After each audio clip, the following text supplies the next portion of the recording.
মতপার্থক্য, ইখতিলাফ মানে মতপার্থক্য, এই বিষয়গুলো জানতে হবে আমাদের। জবানের মধ্যে আরবি টার্মগুলোকে অর্থগুলো যেন বুঝতে পারি, এই জন্য আরবিগুলো ব্যবহার করা হচ্ছে। তো এখানে মতপার্থক্য আছে সাহাবায়ে কেরামদের মধ্যে, তবে এটাকে সমন্বয় করা যায় এভাবে যে এমন হতে দুই জায়গাতেই নাজিল হয়েছে, মক্কাতেও মদিনাতেও। যেমন একটা ঘটনা আছে, সেটা হলো আব্দুল্লাহ বিন মাসউদ রাদিয়াল্লাহু আনহু থেকে। আব্দুল্লাহ মাসউদ রাদিয়াল্লাহু আনহুকে কিন্তু বিশিষ্ট সাহাবী তিনি, এবং কোরআনের যারা রাইসুল মুফাসসিরিন মানে কোরআনের সবচেয়ে বড় তাফসীর কারক সাহাবী, তাদের মধ্যে তিনি একজন। আব্দুল্লাহ বিন মাসউদ রাদিয়াল্লাহু আনহু আবু জেহেলের গর্দান কেটে নিয়ে আসছিলেন যে সাহাবী। আব্দুল্লাহ বিন মাসউদ কোন সাহাবী? বদর যুদ্ধে গর্দান কেটে নিয়ে আসছিলেন যে সাহাবী।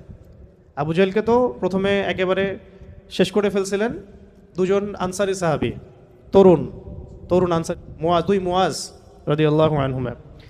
পরবর্তীতে আব্দুল বিন মাসউদ রাদিয়াল্লাহু আনহু তার বুকের উপর পা রেখে তার গর্দান কেটে নিয়ে আসেন। তো তাকাতে সবাই বলতে কাফেররা তুচ্ছ তাচ্ছিল্য করত আব্দুল বিন মাসউদ রাদিয়াল্লাহু আনহুকে, কারণ তিনি নিচু বংশের নয় তাদের তুলনায়, যেমন বনু মখজুম, বনু হাশিম, তাদের তুলনায় তার বংশটা ছিল একটু নিচু। এই কারণে তারা তাকে খুব তাচ্ছিল্য করত।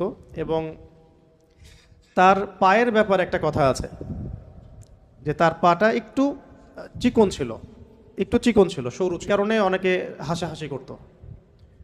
নবী সাল্লাল্লাহু আলাইহি ওয়াসাল্লাম তার পায়ের ব্যাপারে একটা রিওয়ায়াত আসছে কিন্তু, যে এই পায়ের ওজন মিজানে বহু ভারী হবে। ওই পা আবু জেহেলের বুকের উপর দিয়েই তিনি তার গর্দান কেটে নিয়ে আসছেন।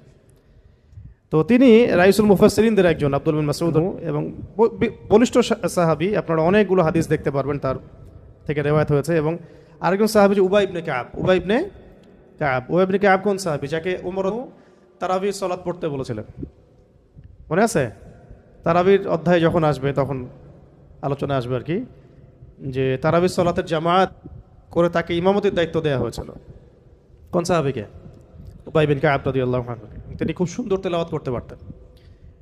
তো এখন তারা দুজন বর্ণনা করেছেন যে মক্কাতে যখন আবু জেহেল, আবু লাহাব, উতবা সাহেবারা তারা যে ইলাহের উপাসনা করতে অভ্যস্ত, হবল মানাত, যেগুলোকে দেখা যায় না, যেগুলোকে দেখা যায়, যেগুলোর সামনে তারা নজর মানত পেশ করে, এইরকম তারা আল্লাহ পাকের পরিচয়, যে আমরা তো লাত ওজ্জা হবল মানাতের ইবাদত করি, লাত এমন, ওজ্জা এমন, হবল এইরকম, মানাত এইরকম, তোমার আল্লাহ কেমন?